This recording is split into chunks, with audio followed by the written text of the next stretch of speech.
Welcome everybody. We're gonna get started in probably 5 minutes. We wanna give people the opportunity to hop on, but thank you so much for being here. I really appreciate it. We're gonna have a really incredible conversation.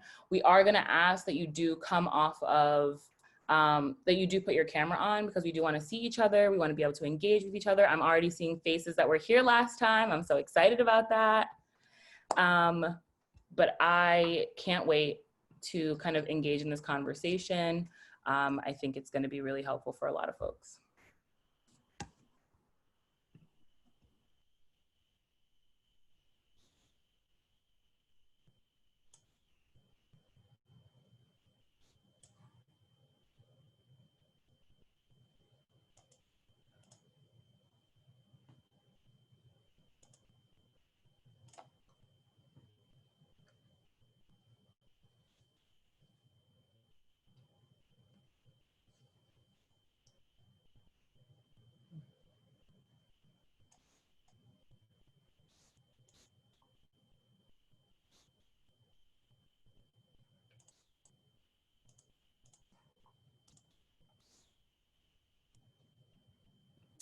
Hi, everybody. So as you hop on, I just want to let you guys know that one, we are asking that you come off or you put your camera on. If your camera doesn't work, don't worry about it, but put your camera on. We want to see everybody's faces. I am looking forward to starting this conversation. And so we're going to give folks maybe 3 to 5 minutes to have time to hop on. But thank you so much for being here. Drop in the chat while we wait who you are, where you're from, and why you decided to join tonight.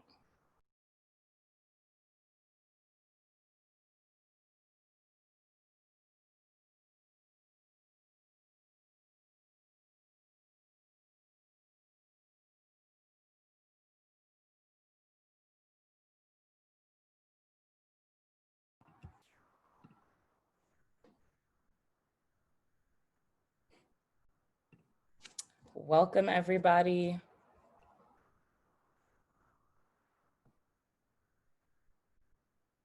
Welcome, welcome. How's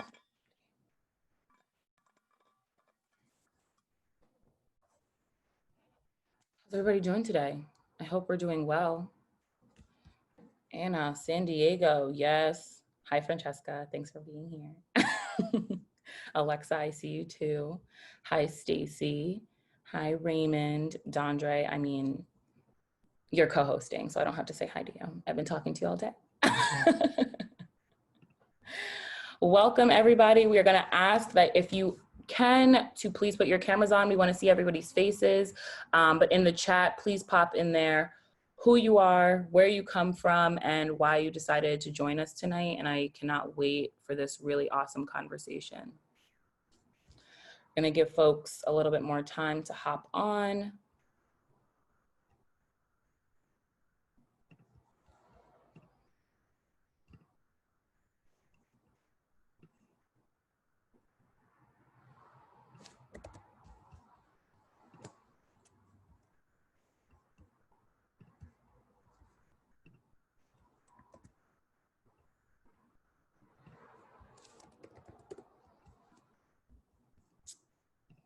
You got a teacher from Manhattanville College. Hello, welcome. I'm so excited that we're excited to learn more. Hi, Alexa. No time for that.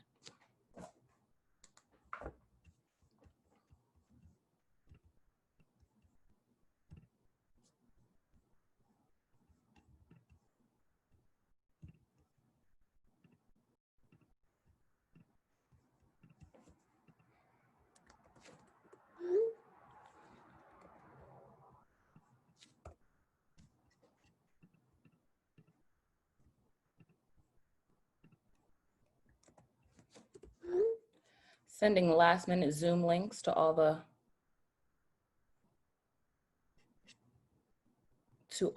late signups. No worries. We want everyone who wants to chat to chat. Hi, Stacy.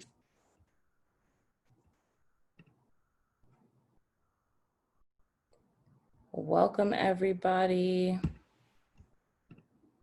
Hello, hello.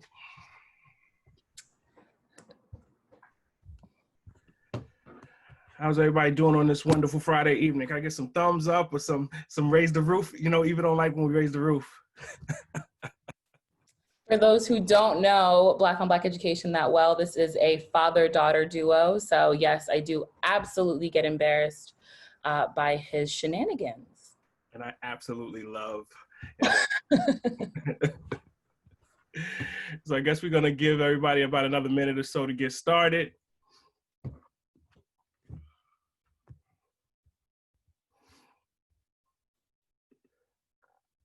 And if everybody can just, kind of throw in the chat where you're from, what brought you out. We love to, get an understanding of who we are communicating with. And then we're just going to keep asking that please, if you can, if you are in a position to do so, to put your cameras on so that we can see your beautiful faces.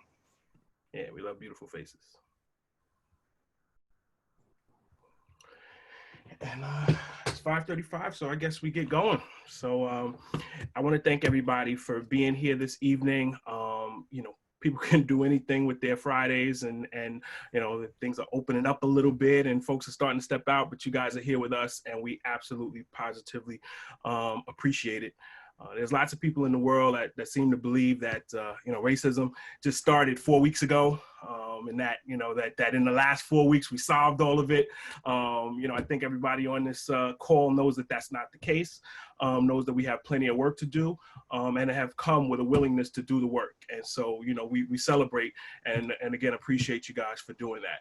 The folks who will be doing the majority of the heavy lifting in terms of questions and navigating tonight are going to be the young lady who I love and adore, Miss Eva Loren, and a young man who I have grown to really like and appreciate, man. He's been doing a lot of work with us behind the scenes, Dondre, and not knowing his last name is my fault. but he's here with us as well. So Eva and Dondre, why don't you guys take it away? Hello, everybody. So my name is Eva Lauren Jean Charles. I am the founder of Black on Black Education. I go by Eva most of the time. I just recently graduated from John Jay College of Criminal Justice in New York City. And I studied the sociology of educational inequity and social justice in underserved communities. So I set myself up to be able to hold forums like this because I think I learned in the last 4 weeks that people don't talk about race nearly as much as I do. And we have to figure out a way to change that and make that conversation happen comfortably and have people be excited to come and have a conversation that's difficult. As excited as I am to come and have this forum and to be able to open a space for people to want to talk, that's why I created Black on Black Education, and that's why I'm here today. Dondre. Hi everyone. As Jamal and Eva, I had to get her name right, allow me to own this space to talk about this current issue that we have. This is something that I've also, just what Eva mentioned, that I've learned that not a lot of people actually talk about racism on a normal basis. Creating this space is to have that normalcy created about how to be anti-racist and have a conversation amongst folks or people that probably don't have the space to talk about it. Amongst that, I'm Jamal. I do work behind the scenes of various different things. I graduated. Hey, sorry. I graduated my parents. I graduated from John Jay last year in spring. My major for psychology and African studies. I've done talks, United Nations, Forbes, Huffington Post about studies of the Black diaspora. And currently I'm working to prepare for law school and grad school for focus on education and law and policy. Thank you. Absolutely. So we wanted, again, to create this space and recreate the space that we had 3 weeks ago to continue the discussion. Most of you who were here last time can look at how many participants are here and see that it's a much smaller number than it was 3 weeks ago in the pit of the political, I don't even know what you call these last couple of days, these last couple of weeks, honestly, but this incredible time of change and calling and demanding that the change that we want to see in the world is created.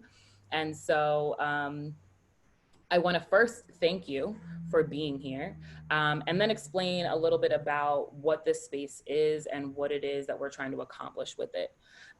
We've created a safe space for an unsafe conversation. So historically, talking about race and discussing the inequities that are in our society have been a marginalized conversation, and one that most of us do not have. And so this is a dialogue. It is not just going to be me talking. So I am going to give you guys way more space to discuss with each other why you came here and what you needed to come for. And if you came just to listen, please sit and listen, but we ask you to actively engage, whether that's in the chat or it's talking with your camera off, whatever makes you most comfortable to come into the space and have a productive conversation is how we'd like you to show up. And there will be great breakout groups throughout this session. So the latter part of the session is going to have 3 discussion questions where you guys are broken up into groups to discuss amongst each other what you can be doing, what you want to be doing, and how you can show up in this movement. Just a note, I want to mention, I don't think it's a bad thing. It's a smaller group of people. I think this will allow us to actually collaborate more intimately. Since last time there's so many people, I can imagine how many conversations, I can't remember them all, but I think this space being created in a smaller version will actually allow us to have a more productive conversation about this. So let's address the elephant in the room. I'm not sure if everyone's been here from last time. I remember some faces, but not all of them. Excuse me. So anti-racism is not a trend. As I think, as all of us can see on social media, that has become something that's more like in the past weeks, there's I guess visible behind the lines. It's like at one point it was like a big uproar in March and some parts of June. That as we reach July, you can see there's a kind of a slope going down in terms of coverage. I know people who are still working towards this, but news coverage seems as it's going down on covering it.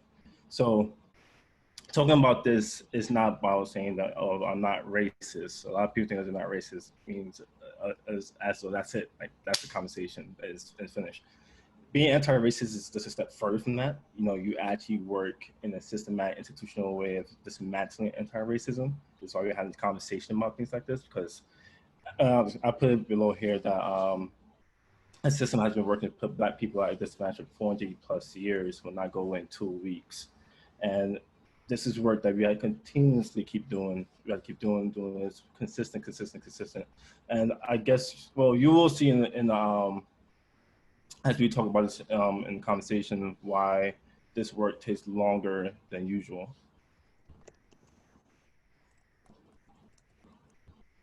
So let's take a second to define anti-racism and come to a community understanding of what that means. Anti-racism is not a thing that you just become. Like, you don't become an anti-racist. We are actively pursuing anti-racist policy, anti-racist ideology. That is the point of being an anti-racist. And so anti-racist is defined as the works of actively opposing racism by advocating for changes in political, economic, and social life. There are multiple definitions for being an anti-racist. This is just one of them, and we want to be mindful that it's not the end-all be-all and that it takes so much more than the words on the paper. Anti-racism is an active word. It's a word that has to continually happen. And so if we just read it, now I know what it is, and now I've internalized it, that means I'm anti-racist. That's not how it works. And I think that that brings us back to the number of folks who are in this conversation. When we look at movements, when we look at change in our country and around the world, it is always the concerted effort of a select few that makes the changes for our world.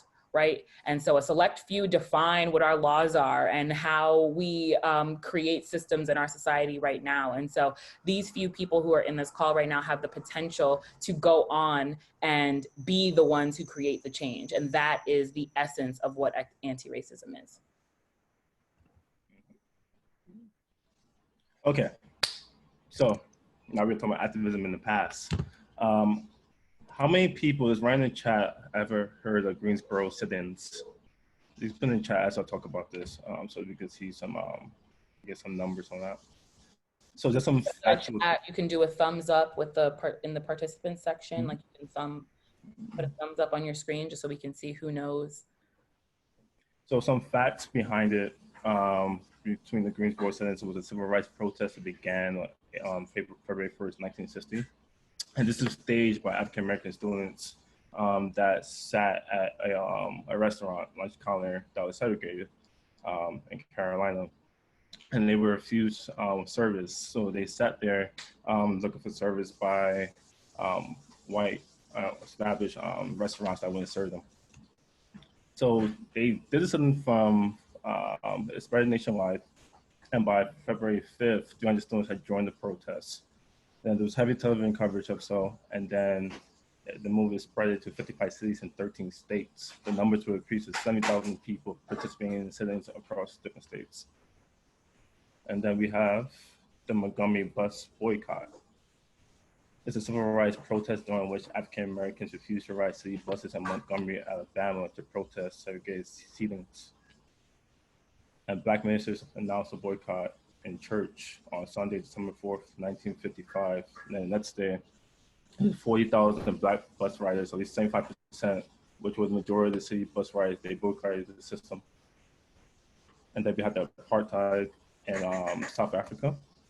It was a system of laws that upheld segregational policies against non-white citizens in South Africa.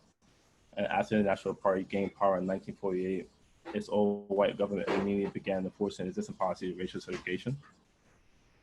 And then the African National Congress and the Youth League, NACYL, would be led by Walter Sisulu, Nelson Mandela, and Oliver Tambo, and they would match 100,000 members in subdivisions from 14 to 87. So this is to the chat session. I want everyone to guess for each one how long do you think it took. And you have the dates here, so you can do some little number of math here and so on. So you get the answers to it. You can write in the comment section, in the chat section. Let me see some answers. Let me move this to the side.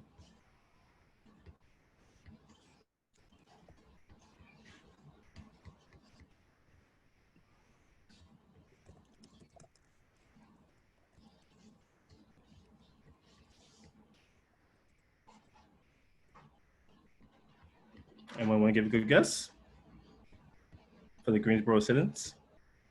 The shout-out numbers. You can come right off mute, shout out the numbers, throw them in the chat.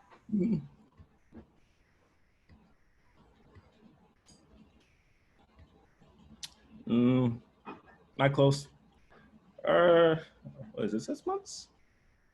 It was like, well, I'm not gonna say it. No, don't say it. 8 months, 120 days. It's close. 120 days is close. I think that's the closest one. Okay, so Francisca, yeah. So South Africa did take 46 years, 3 months, and a day. When it comes to Greenboro's sittings, it took 176 days. I don't know. Don't ask me about the months. Can't count from that far. And the Montgomery boycott took over a year, which was 381 days.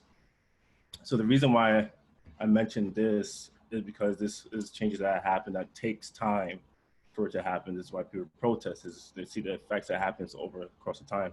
So the Greenboro sittings had caused 20,000 and losses was $1.7 million in 2019, and the reduction in salary for not meeting sale goals.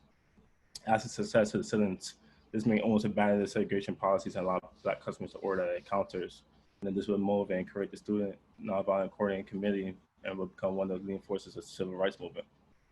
The Montgomery bus boycott allowed the federal court to rule that any law racially segregated things that the buses violated the 14th Amendment to the U.S. Constitution. And the city appealed to the U.S. Supreme Court, which upheld the lower court decisions on December 20th, 1956. And then buses were integrated on December 21st, and the boycott ended. And apartheid in South Africa, which took 46 years, had different changes that happened over time. The process of government crackdowns combined with national economic recession drew international attention to South Africa and shattered all illusions that apartheid brought peace in the nation. Then the UN denounced apartheid in 1973 and 1976. And the Security Council voted to impose mandatory embargo on the sales of arms in South Africa. In 1985, the United Kingdom, United States imposed economic sanctions on the country's National Party government of Peterborough to institute reforms to abolish past laws banning interracial sex and marriage. In 1989, both were replaced by the clerk. The clerk government repealed the Population Registration Act, and most of the legislation that formed the legal basis of apartheid, eventually basis for apartheid, and then eventually Nelson Mandela was freed from prison on February 11, 1990, which he was in prison from 1963 to 1990. And that's one thing, yeah. So the basis of this is to show the consistency of protesting. It's not something that will happen overnight, as we can see when it comes to activism. This is something that takes time. You know, we have to consistently keep doing it with support from people that are in different forms of activism, whether that's someone on social media, someone who's on the groundwork doing protesting, someone who's inside, who's a lawyer who's inside law, policy, whatsoever. It's more of a collaboration that people will come together to have change happen after activism. Absolutely. And so I think that was like a whole lot of words to say. This takes a whole lot of time. Yes. And I think the biggest thing that I took away from what Dondre added to this conversation is that 400 plus years, we can go back even farther than 400 plus years if we want to talk about colonialism and then just all of these sorts of egregious behaviors that have been done in the history of our society. And so when we say that we want to create a change, that we want to do something different, make sure that something's different in the future, we are the only people who can do that. Our government is not going to do it. The doctors are not going to do it. No one makes change unless they're forced to make change, and we have to be a part of creating it. And so what we talked about last time is we had a conversation about where we are right now. Folks had the opportunity to talk about how they were feeling in this moment. They also had the opportunity to talk about what has made them hesitate in the past about being a part of this movement, but then also what has made them show up in this time and how they want to move forward. And so we decided to create this forum so that people had the opportunity to really look inward and look collectively at what we can be doing and what changes need to happen in order to see substantive change in the near future. Like, I'm not looking for in one day, because continually we hear one day this is gonna happen. One day, it's gonna happen today. And it's gonna happen today because we make it happen today. And in our small circles, in our families, in our friend groups, and then in our institutions, we get to create these changes. And so we're gonna give you opportunities to talk to each other, to engage with each other. We will break you out into small groups that you will stay in for the entire rest of the time. So you'll come back and we'll talk, and then I'll send you back out to talk to the same people so that you guys can start building relationships and getting to know each other and getting to know where each other's come from. But I think we're doing an icebreaker to start. Yeah. We're not doing an icebreaker? You can do icebreaker. We're doing an icebreaker. Yeah, okay, cool. You do icebreaker. So we're gonna send you guys into groups for 5 minutes and give you the opportunity to get to know each other. We're gonna give you the opportunity to answer some of these questions. Some of them are distinctively Black experiences. Some of them are funny. Some of them are weird, and you guys have the opportunity to pick which question that you want to go in with. We will copy them and put them in the chat so you still have them after we break out, but we're going to give you 5 minutes to get to know each other so that before you have to talk about like the intricacies of race and systems, you get to like know that you guys are like people who like each other. So all right, so just give me 1 second to pop you into these groups. And Dondre is going to add those questions into the chat. Mm-hmm. Cool. All right. We'll see you guys in 5 minutes. Welcome back, everybody. So happy to have you.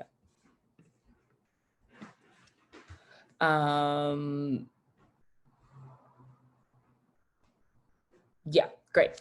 Okay, so Dondre, if you could just add that presentation back up. So I'm glad that that went well. I'm glad you guys got to know each other, because now we're going to get into the hard part. So the uncomfortable part. We're going to have some discussions about where you guys are in the movement, where you want to be in the movement, how you want to participate. So we will be sure to send this graphic into the breakout rooms so that everybody has the opportunity to look at it, read through it, but discuss in what role do you want to partake in this graphic. And you can talk about where you currently are and how you've moved. You can talk about if you started in the fear zone and now you're in the growth zone, or whether you're just in the learning zone and that's why you decided to be here. So there's some phrases that are throughout the whole graphic, and that will allow you to kind of understand what each of those zones mean. And I see someone driving. Please do not die driving while you are on here trying to look at the graphic. Just get to where you need to go. But we're going to send you out into breakout groups. These groups are going to be 15 minutes. So you guys are going to be able to have a much more in-depth conversation, get to know each other. And then there are 4 groups, and I can only come in because there's only 3 breakout groups, but I'm going to come into groups to discuss with you guys so that you can get to know me too. And I can help us kind of navigate this conversation. So if anybody has any questions, I want questions to come first so that we don't go in there and we're confused. But if everybody understands what we're doing, give me a thumbs up and I will send you out into your breakout groups with your friends that you just made already. All right, we're good. It's happening. 15 minutes. I will see you in 15 minutes. Wants to, maybe 3 or 4 people who want to come off of mute and share kind of what they learned about themselves, or they learned about someone else, or a perspective that they didn't think about. Share it out to the whole group so that anybody who wasn't in your group can also get that information.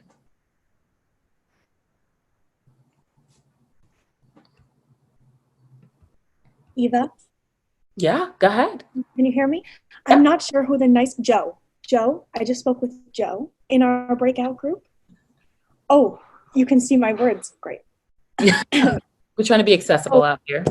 Anybody hard of hearing? Wonderful. I'm definitely going to write that down on my notes.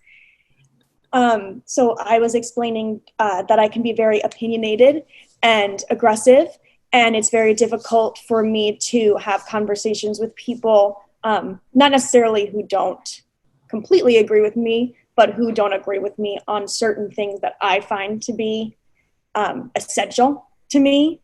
And Joe made a very good point of, if you are so knowledgeable, if you are so passionate, which I am, not knowledgeable, but passionate about this, I would encourage you to, look at the individuals that you may not agree with, and obviously take care of yourself. And if it's somebody that you really can't interact with, don't.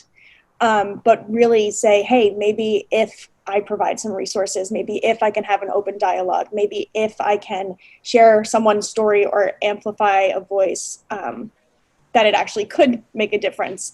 And that is definitely one of the hardest things I work on. And doing law type work and policy type work is something I'm going to continue to work on, is that unfortunately for some of us, you do have to have difficult conversations with sometimes difficult people to end up coming to the same conclusion that in this case just is the right one. So I really appreciated that Joe said that, because it was a different way than I really ever thought about approaching somebody who was different ideology than I was. And I think now in the future, I'll probably be more open to it instead of just hostile, but not really hostile, but just kind of shutting them out. Absolutely. I love that you shared that, because my authentic self is aggressive. So sometimes I have to tone her down so that the person on the other end hears me and doesn't think that I'm talking at them. Because I think, unfortunately, sometimes with these conversations, we start to talk at people, and sometimes people need to be talked at. Not trying to deny that. But sometimes it does really take a in-depth conversation to bring somebody who was, I'm not racist, which like that's a start. We just got a whole lot longer to go. And so taking them from I'm not racist, because I am not the person who's going to be talking to the KKK. Promise you that. No, ma'am.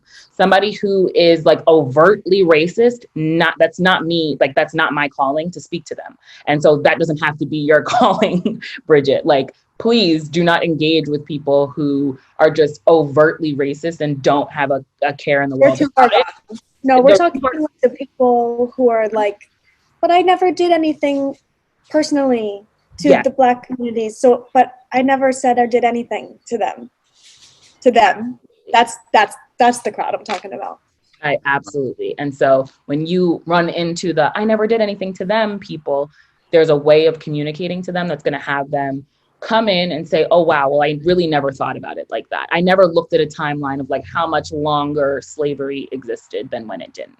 And so we're going to have like and that's going to be difficult for them. But at the end of the day, they're more likely to work with you than they are to work with somebody who was like, you're Justin, I hate, and although it would be fun, not ideal. I might just jump in because I have some family responsibilities afterwards, and I just want to say that Bridget is one of those resources that I would hate to lose in the swing state type metaphor, if you would, right? If we have an overt racist, we got to cut ties. There's no bringing them back, and I would say, and I would argue as an act of self-compassion, Bridget shouldn't engage that battle. But when she said she was hostile or aggressive, I think what she meant was she has no time for racism. And I can't disagree with that. But there's going to be some moments where I encourage her and others like her to say, hey, maybe I can try to get a little bit more skilled at sussing out, is this person willing to have an open conversation? Maybe he or she will go his separate ways mentally and worldview. But can I move the needle just a little bit? I think Bridget's capable of that. She's just was really impressive in a short period of time. And I'll leave with this thought. Many of us are educators. We don't get to decide that our classrooms are going to be a place where we just turn that conversation off.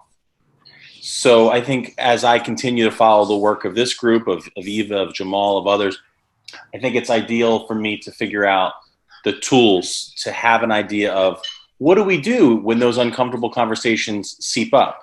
Because in the past, when I was in the fear zone, I might say, let's do this.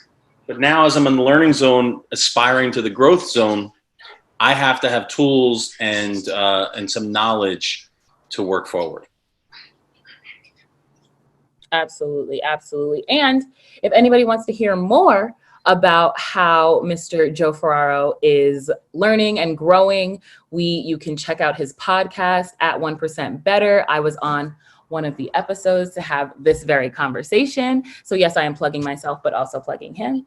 And check it out, because he was already ready with the link. I love it. He was like, that was the reason I came off mute. But it was a really incredible conversation. If you have an extra hour sometime this weekend or next week, I really do think you would enjoy it. And I, if I do say so myself, I dropped some gems in there. I did. She did, and I'm not just saying that because I'm her dad. All right. So if anybody else wants to share out, please feel free to. You will have the opportunity to do so in the next group as well, because now we're going to get even deeper, guys. I'm sorry. No, I'm not. Yeah, so we're asking you, how are you addressing white supremacy as it exists right now? Oh, JJ's raising his hand. JJ, please come off mute and please share. I don't want to speak for Hanifa or Alexa, as they were more having a conversation in my group, but just the thought that I never really thought about until Hanifa kind of got into our group and was talking about it is the intersectionality of being an immigrant while also, or she's not an immigrant, she's a student here, but being from a different country and then coming to America while also being Black, just kind of like an idea to put in everyone's head to think about and consider it in these types of conversations. Again, I don't want to speak for her. I just wanted to put that idea out there. Absolutely. No, I appreciate that. And I think we'll probably definitely get more into that as we prepare for our next breakout group. So we're going to talk about how you are currently addressing white supremacy. And of course, that conversation will seep into a lot of different things, but I'm going to hop into a breakout room and engage in that conversation with you. So I'm excited. Like, I remember a time where I would be more passive, and more to the allyship area, because I didn't want to be labeled, the angry Black girl, or the person who always has to bring up race in a conversation, or whatever other label there is. But I remember as I grew up, and that also comes from me having kind of like, shyness. I don't like to speak up in groups like that. So that can also stem from it. But then as I grew up, going to school in the States and seeing how bold some people were, I was just like, wow, if y'all can be bold, I might as well be bold too, because y'all not hiding it, So that's when I kind of found myself speaking up more. So that's like around like sophomore year. And I think that was also the year that Trump won. And I saw a lot of MAGNA hats. I saw a lot of Make America Great Again, Trump 2020. I was like, wow, this is crazy.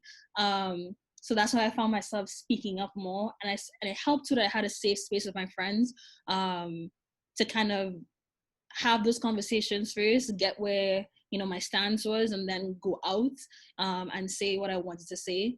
And then I think it was last year in 2019, after I graduated, I went to visit my brother in New York, and this lady, she was actively like, I don't know how to say it, but there was a immigrant who was like on the train, and how I know she was a good immigrant, like she was saying that she's not from here and she needed help, and this white woman just came and started to shout at her, started to point at her, and like was kind of forcing her out of the train.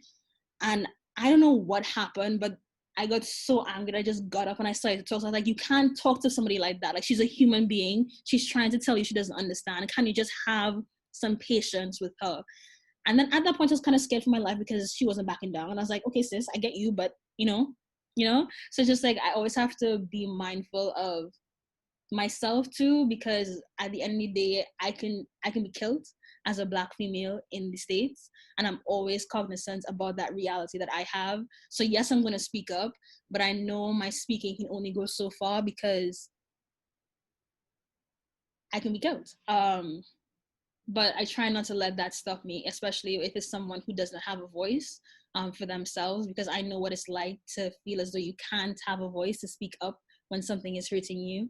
And I always encourage, friends who are not Black or POC to do that, because when we let small things slide, it's like an avalanche, one pebble falls and then eventually it's a whole boulder, so if we let these small things slide, it goes into policy makings, it goes into the perpetuation of redlining, it goes into perpetuation of discrimination. So the only way that we can stop what is going on is if we stop it from the roots, whether that's your family member, your friends, whatever the case is, because those small things are what helps the bigger change. Like this conversation that Ava is having with us, that creates a bigger change.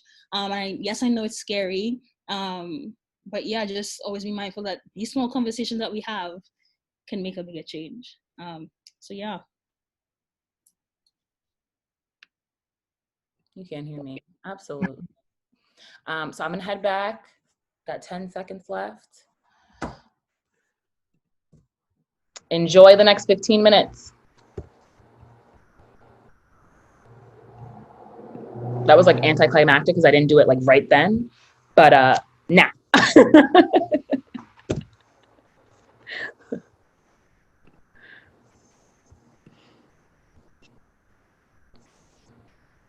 Come on back.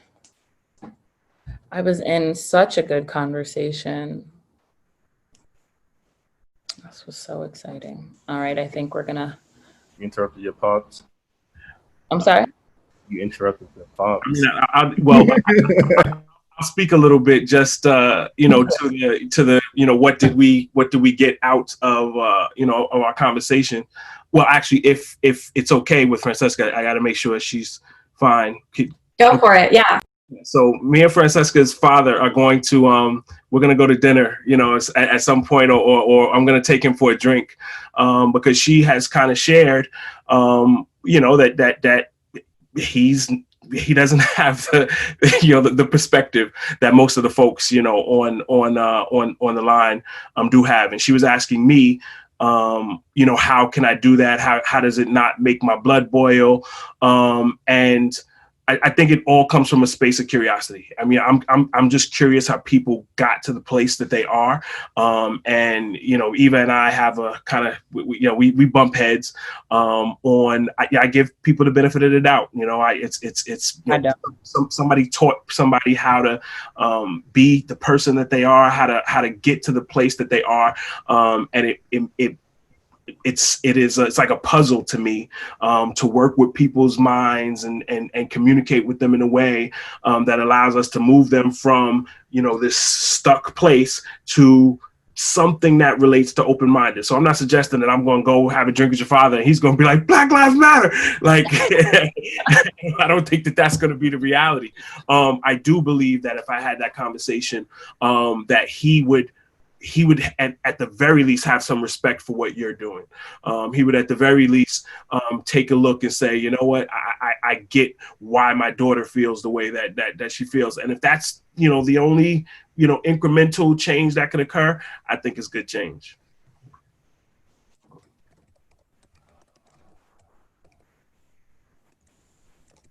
That was it. I'll share in our group. The question was, how are you addressing white supremacy? So when I grew up, my mom raised us to not feel oppressed. She raised me and my siblings to not understand, like not feel what the world would give us. She wanted to protect us and protect our hearts the best way she can. She didn't have conversations that I'm having with my own kids now. And when I went off to college, that's when I experienced, although I lived in a racist, like a segregated town, I experienced a lot more racism when I went off to college than I did in my own hometown. And it could be because I was with my parents, right? They protected me, they were shielding me. And so I remember coming home from college and talking to my mom. I said, why didn't you tell me? And then when I became a professional, I was like, why didn't you tell me all of these things? She's like, I didn't want your heart to be hardened. I didn't want you to experience hate in your heart. And so my husband is a white American, and his family has not truly embraced us as a unit. And I was sharing with the group that we've been married for 15 years, and last year was the first time he's ever eaten any of my food that I've cooked for us. And in his way of thinking, it was more like he was afraid of who I am and what I can provide. He thought that I was different and whatever. And so how I address white supremacy is still being who I am and not allowing it to define me. Calling it what it is, in love, because I feel like if I call it in hate, they're not gonna receive from me. So calling it what it is and putting action to it has really broadened my husband's family's idea of Black America, what Blacks can provide. I remember him saying, oh, we're not so different. No, we're not. We're human, right? We are human. We're not that different. And I also wanted to talk, I also shared, it's sad that we are Black and whites have lived amongst each other the longest, right? And yet we still have whites that don't understand us and still feel that we're exotic.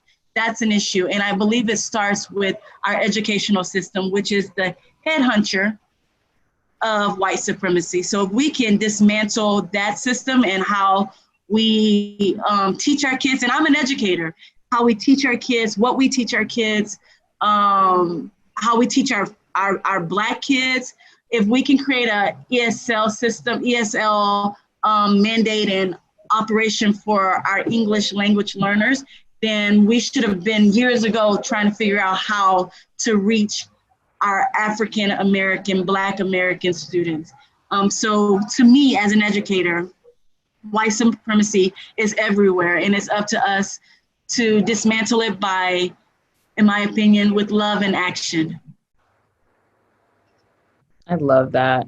Sometimes I can't bring the love immediately. Like sometimes it comes later, but I completely agree, because I think like this idea of calling people in, as cliche as it is, um, it allows for folks to open up in a way that they wouldn't have otherwise. And so thank you so much for sharing. And there's been just so much like vulnerability, and so much commitment to having a difficult conversation. Like I don't think that anybody in here is trying to act as though this is just easy, but we've created a space just in this Zoom call, that allows us to really go into depth with like who we are as our most vulnerable selves, and then who we can be on the other side of things. And so let's kind of like take some tips from the way we're operating in this space. So like first we talked about like what you want to eat at the cookout, like cool, dope, like love it. But then we go into like, so how you dismantle white supremacy. Like obviously we're going to need some steps in between that with a whole lot of folks, but creating that conversation, continually trying to like get folks to understand where it is that you're coming from, it does a whole bunch. And so we have another graphic that we're going to send. Dondre, if you want to pop the slides back on,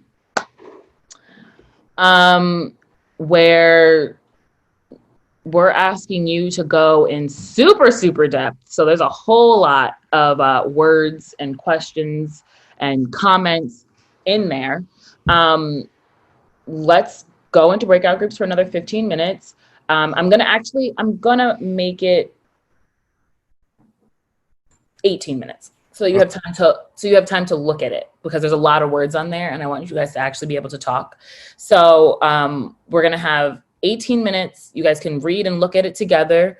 And I want you to really discuss and go in depth about what this graphic means to you, what it brings up for you, and how it changes where you put yourself in terms of active ally, accomplice, or co-conspirator. And then think a little bit more about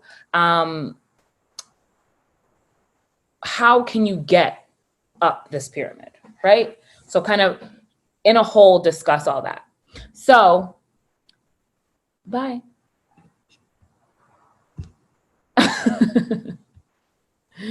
For folks who came on a little late, I'm going to just pop you in a group and you guys are going to become friends with whoever's in there. And you're going to have, you guys just started out on a super dense topic. But I think you'll be all right. Of accountability.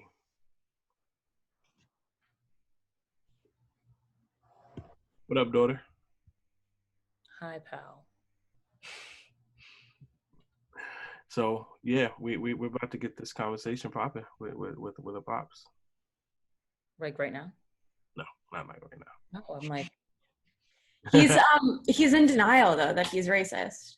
But I wouldn't even come at him like that. You know what I'm saying?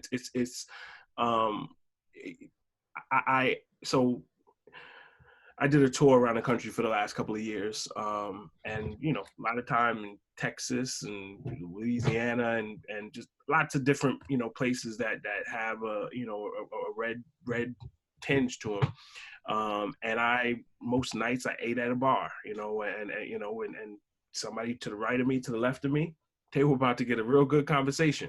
And many of those conversations ended with like, yo, can I give you a hug? Like where we just had, we talked, and the process is when you start here with somebody, and you talk about your kids or basketball or football or something that's happening that you can both join. You start to you raise your connection with a person, and so now once you start to talk about the things that you disagree on, you're not as you go down, you're not gonna enter the I don't like them phase because you already like each other.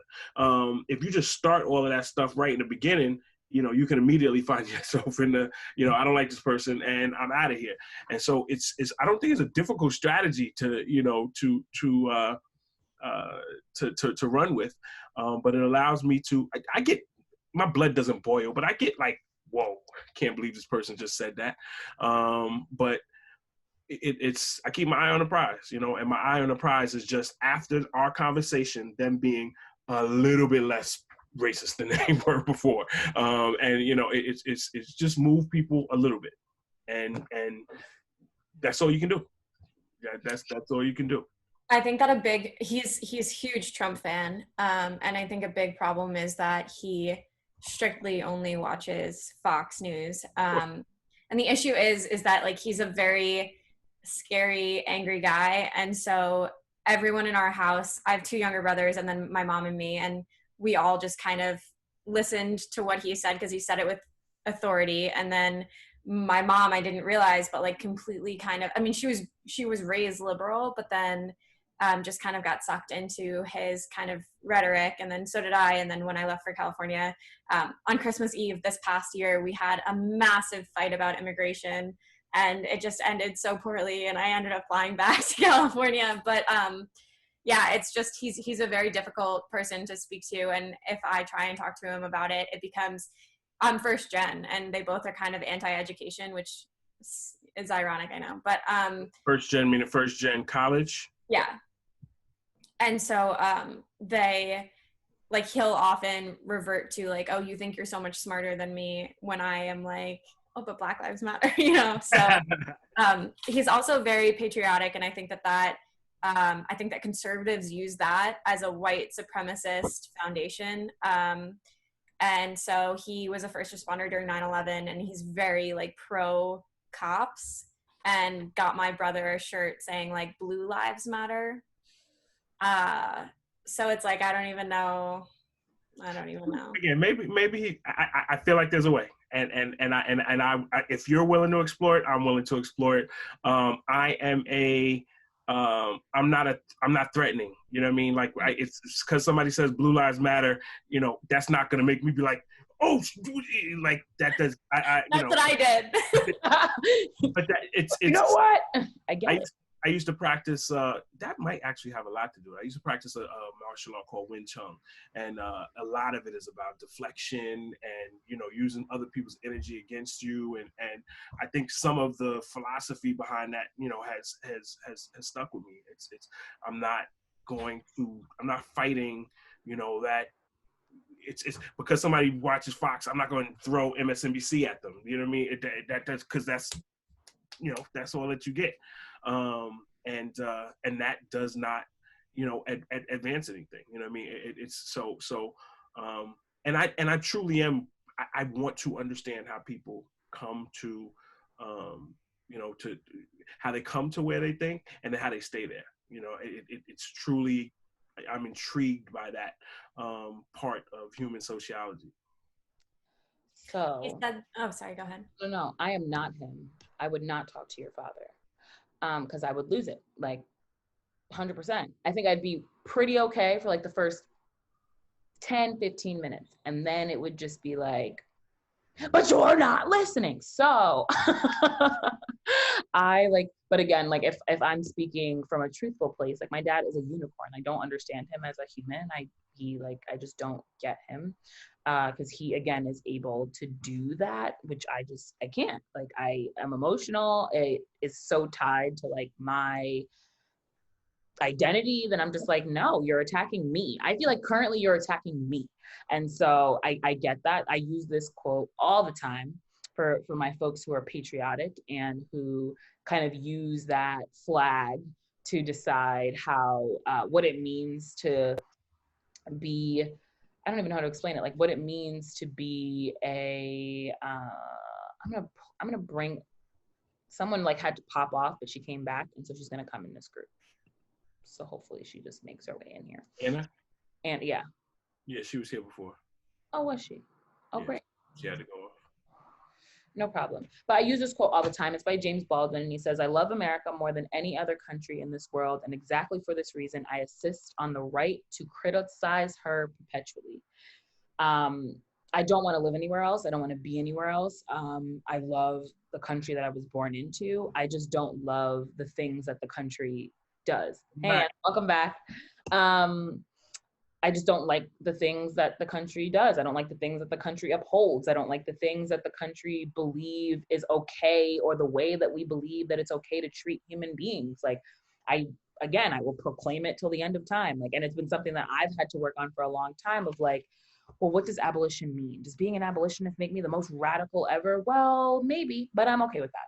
Like, I've gotten to that point. Like, I don't think prisons should exist. I don't think the education system, the way that it currently exists, should exist. I believe in completely ripping it apart and transforming it. Now, will that happen in my lifetime? I don't know. Do I hope it does? Absolutely. And so, but again, I love America. I do. I consider myself a patriot.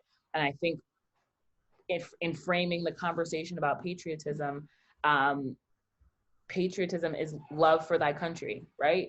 Well, I would love for my country to uphold the words that were in the document of the Declaration of Independence. And my approach to everything you said is the truth, but my approach to somebody who brings up a patriot, is all. I would say to your father, you disagree with Francesca about, a lot of stuff, it sounds like, and he has to say, yeah, I kind of do. But what are some of those things? And, this, that, and third, and I can't believe she did this and that. But you love Francesca, right? Well, yeah, of course I love her. So you can love her and you can disagree with the things that she says or that she does. What? It's something that people who I've walked through that process before, they make this silly face because it's just like, I guess I hadn't really thought of it that way. Like it's, but it's a thing. Like it's sometimes you just gotta give somebody a new mental model that lets. I go back and forth. It's the first thing I want people to say is like I hadn't thought of it that way. The next thing I want people to say is like, whoa, like now it's starting to like really bubble up. And then I want them to say, wow, like I didn't get it. And I think that there's a process to do that with people as it pertains to all of the various different things that relate to racism, and that can move people through this pyramid of accountability. Anna, we missed you. Sorry, grandchildren come first. Yeah. We have this portal. So when she called, I'm like, oh God, I didn't talk to her yet. I better get on there. Now my husband's back, so he can talk. The Facebook portal? Yeah. Oh. Yeah. So is it better than doing a Zoom call? Like you like? Yeah. Okay. Because on a Zoom call, you have to stay in one place. The portal, God knows what evil is involved, but it tracks her. So she has a mirror in her room. So if she's climbing up on the bunk bed or something, it goes to the mirror and you can see her going up doing that. So I can keep an eye on her doing that. I talk to her about an hour and a half a day, just checking in with her. She just said to my husband, we're pretending that we can touch each other. Now let's ask this in the midst of this conversation. How old did you say she was? 4. She's gonna be 4. So what, if any, conversations are going on with her that relate to this moment in time? It's really great. So much respect to my son-in-law for leading this, because he, they made a Black Lives Matter sign hanging outside their apartment. They had a talk about, she's adopted. So she's part African-American, part Native American, and part Latina. And so, she has a certain skin color. So she said, when I grow up, I'm going to look more like my daddy. And so, and anyway, so they are having the conversation, like what her hair is like. And her brother is biracial, white and African-American. So he has, different color skin and everything. And they're just talking about, this is what they're going to be when they grow up. And it's really sweet, actually. So. Do you know if they watched the Sesame Street episode? I don't think they did. I They- would encourage you to encourage them to Is it take a good? look. Yeah, it is. It Yeah, definitely great. is. My niece watched it, and she's Black and Peruvian. No. She's Black, Peruvian, African, and American. And she's Yeah. like, but I'm not Black like you because I have tan skin. And I'm like, she's 3. So we have, like there are levels to it. And I think I've discussed with people like how to start the conversation, because we have to be real about the fact that Tamir Rice was 12, right? That's right.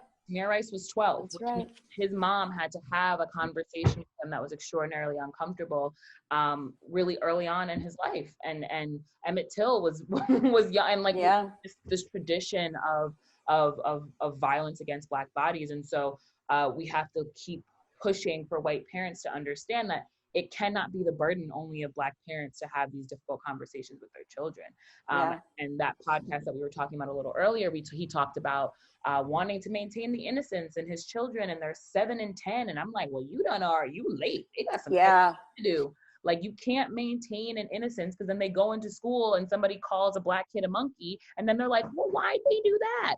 They have to be able to start to understand like the context in which they are they're going to grow up into. And if like he was like, yeah, my kid is so compassionate, and I'm like, I've met Joey, like I know Joey is the sweetest little kid, but being compassionate doesn't eradicate you from stepping into anti-Blackness and racist ideology. Like, that doesn't stop you from doing that, or not to say worse, but then you can also create a person who's apathetic to the specific issues and how they can be a part of changing and creating those. So we'd love to do one of these with like that's meant and curated for younger kids or for parents on how to have the conversation with their young children, because it's hard, but it's necessary. Yeah. Really interesting. Oh, sorry. Go ahead. No, go ahead, Francesca. My brother is 9, and he was watching Nickelodeon when that 8 minutes and 46 seconds of silence came up, and my mom was infuriated, and she shut off the TV and was like, you are no longer allowed to watch that, blah, blah, blah.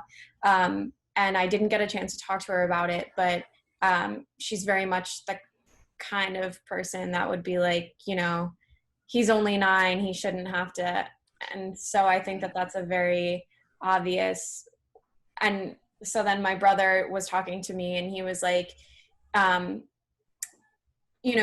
was like, well, Black Lives Matter. And he was like, no, all lives matter. And he was like, what would you do if I like died right now? Like, if I died right now, does that mean my life doesn't matter? And I was just like, oh God. And so they're too young to be told that human life matters and that some lives are held to a higher regard than others, but they're not too young to know that to talk about all lives matter, or they're not too young to talk about blue lives matter and that the police are right and these sorts of things. So it's kind of this dichotomy, and it's hard, but you figure out where to start. Like, I don't know if are you at home now, Francesca? No. With your get on a Zoom call and see if or Facebook watch party and see if you can watch Zootopia with your brother and sit and look at how they separate the feral, what they considered like the wild animals, and then the domesticated animals, and how the police were extraordinarily brutal and violent toward these type of animals, and how in the end, are we looking at a world that's perfect and rainbows? Absolutely not. But in this moment, those animals needed more help, right? Like, those animals needed more help. So there's nothing wrong with saying Black Lives Matter, because you would say that the lives of the wild animals mattered. So bringing him in as someone who's young, but using something that your parents might not get offended by, to kind of just add small like tidbits in there, because it does make a difference. And I definitely found New York you guys from? Helpful. Francesca, what part of New York are you guys from? Montauk, Long Island. Got it. Are you in the New York Corps? Yeah. Oh, cool. Me too.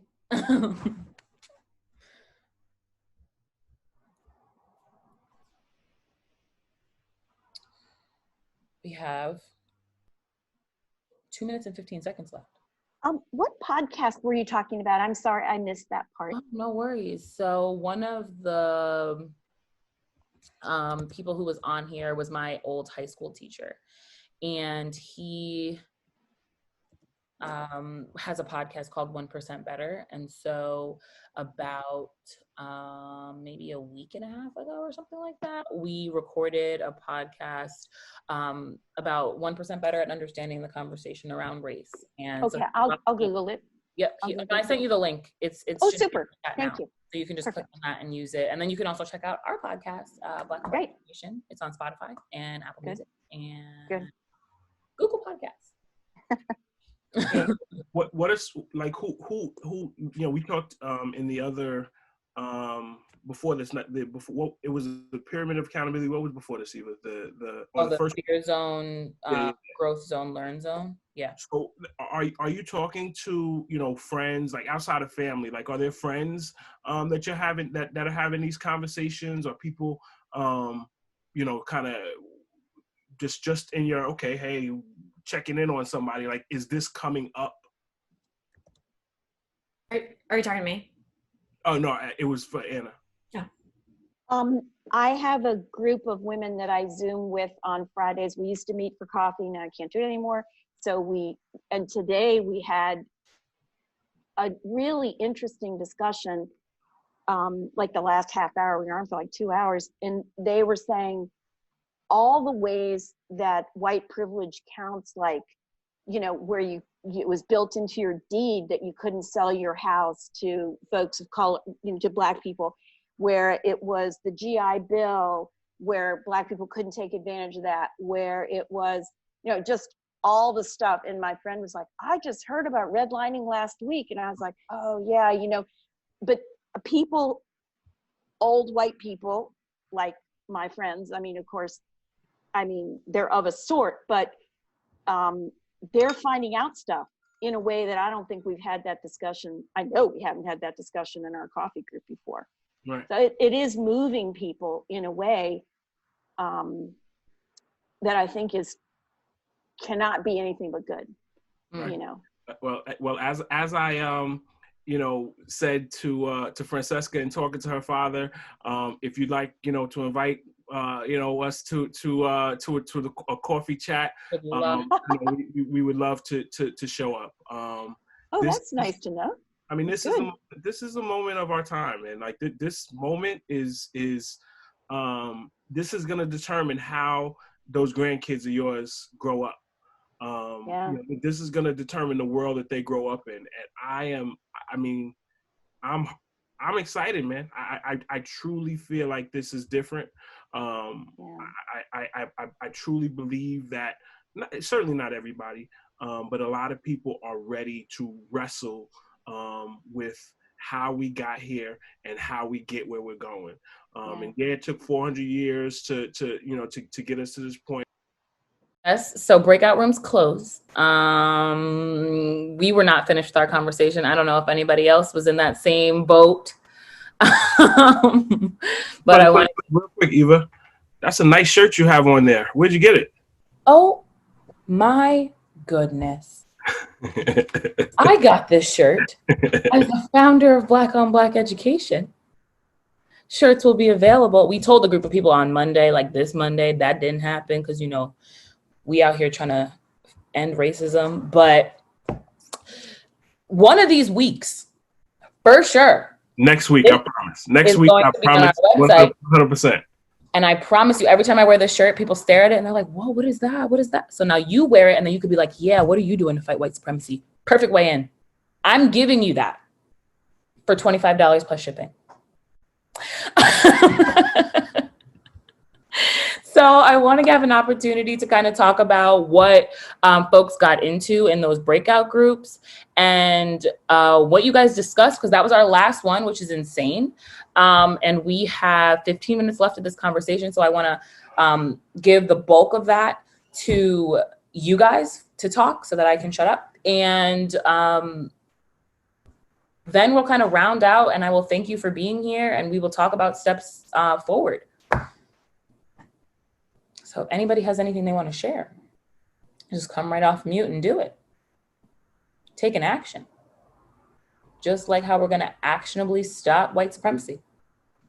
Hey everybody, my name's Tiffany. I am holding a dog because someone's in the house and he does not like it. So I just wanted to come off of mute. I came in a little late. I had a study session. But first I want to say thank you, Eva, and thank you to everyone who organized this event. Even in the 15, 20 minutes that I was in the breakout room, I wasn't able to see the model because I'm on my phone, but I'm really able to, I'm walking away from this with a lot of positivity, and especially when it comes to my voice, because I really struggle with openly expressing how I feel, especially when I'm uncomfortable. And what we talked about in our breakout groups, I have a distinctive memory from college where we were discussing whether or not the Confederate flag should come down. And I graduated from University of Mississippi, and it was my writing one-on-one class. I was a freshman, and I was the only Black girl in that class. And so when people would direct their comments, they would say, "Hey, Tiffany, I don't mean to offend you, but," and everyone would direct their comments that way. And in the moment, it made me feel really bad about myself, but I didn't know how to name it. So I sat with that for weeks. And I ended up having a conversation with the professor, weeks later, and saying that that was not okay and that should never happen ever again. But that was my first time really learning how important my voice is, especially as a Black woman. And so I carry that with me when I get into these situations or these moments where I feel uncomfortable and I don't want to share, or I don't feel the need to share how I feel because someone very much so may need to hear it. So I really appreciate this opportunity in this moment to share my stories with someone else. So thank you, Eva. Thank you, Tiffany. I love the vulnerability. I love the reflection and just inward thinking about how none of us are 100% equipped to do this. You know what I mean? Like, I'm a Black person. These things like affect my family and people who look like me all over the place. It doesn't mean that I'm just like genetically wired to know how to do this. And so spaces like this and places like this help cultivate our strength and our ability to really show up for ourselves and for our people and for like a commitment to a better world. So thank you for that. Anybody else want to share, ask a question? Like that's what these next we're going to use up every bit of these 10 minutes. Eva, can white people wear that shirt that you're wearing? Heck yeah, white people can wear this shirt.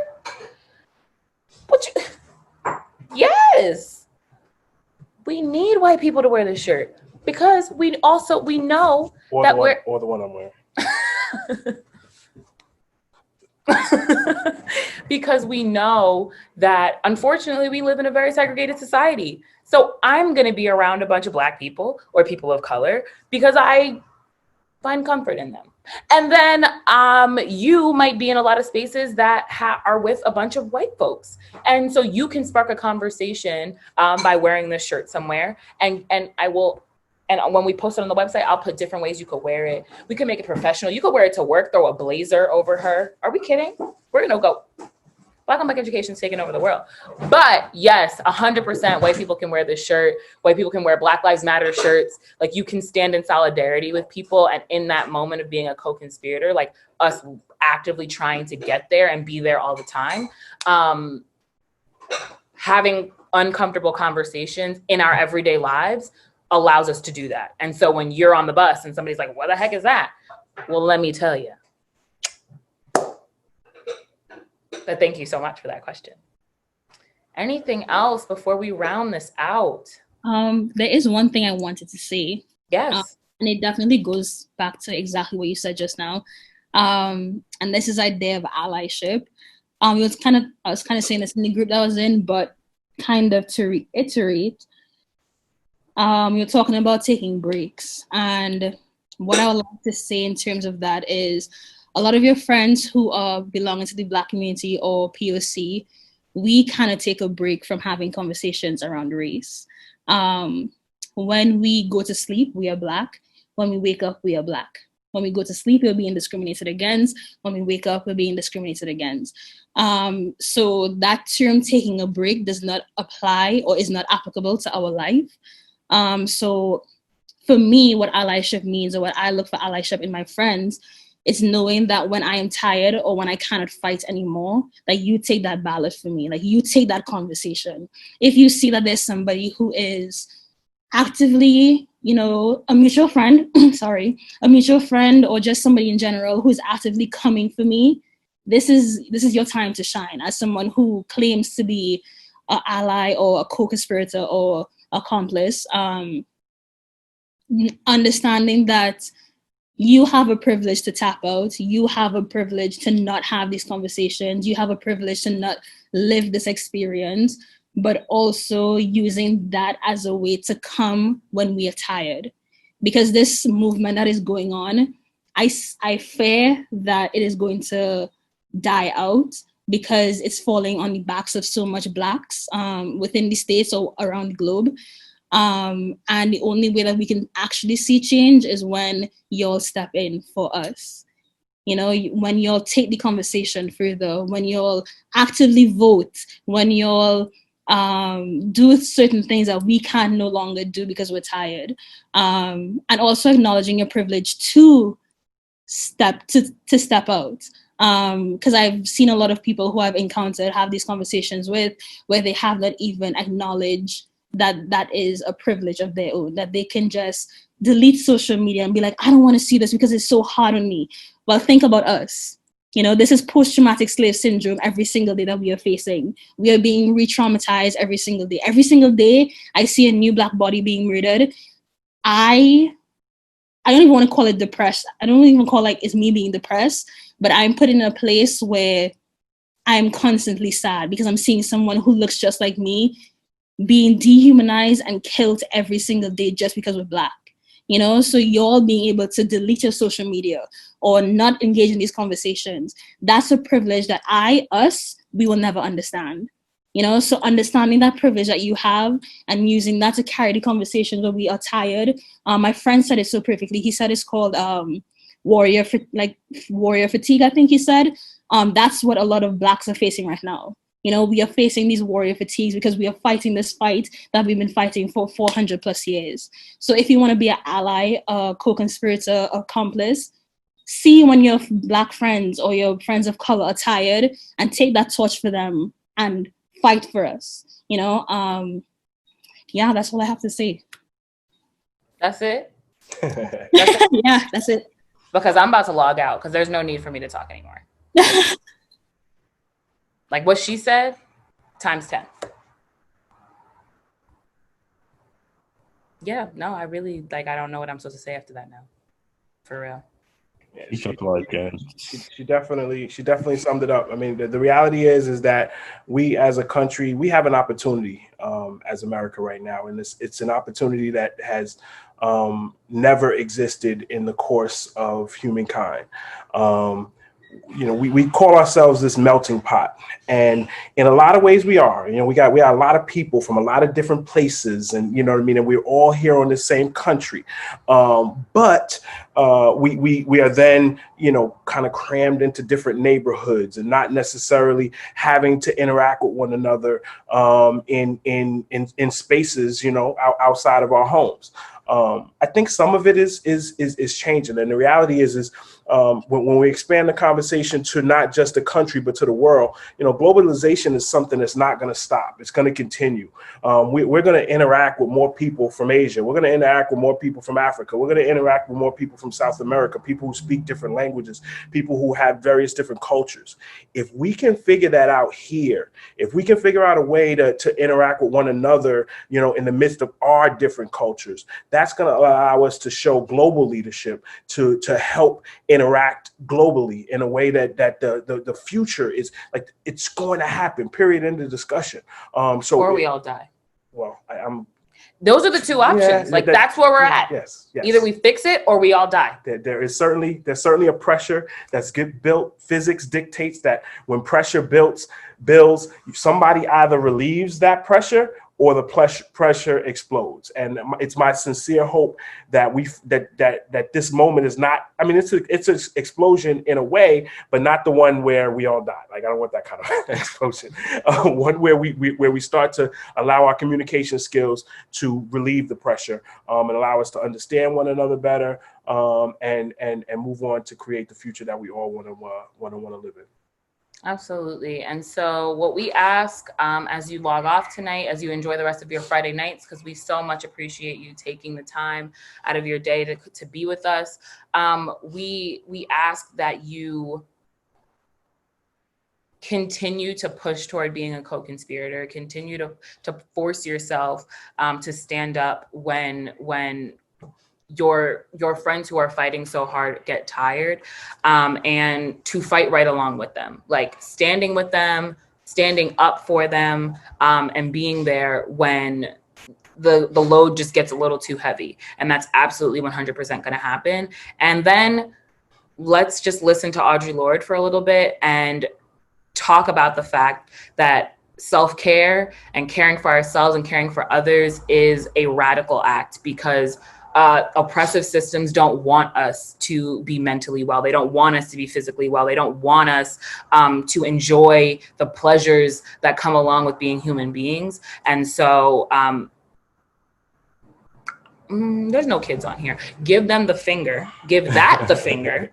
And take the time and the space to care for yourself, so that when you come to be on the front lines or wherever you stand in this movement, you're ready, you're willing, and you're armed with everything that you need, because there's a whole lot of shenanigans on the other side. Thank you. Real quick, I extended an offer in my breakout groups to a couple folks to, join coffee chats, to join communication with parents. I'm Jamal at blackonblackeducation.com. You can send me an email if there's somebody you feel like you can't get through to. I am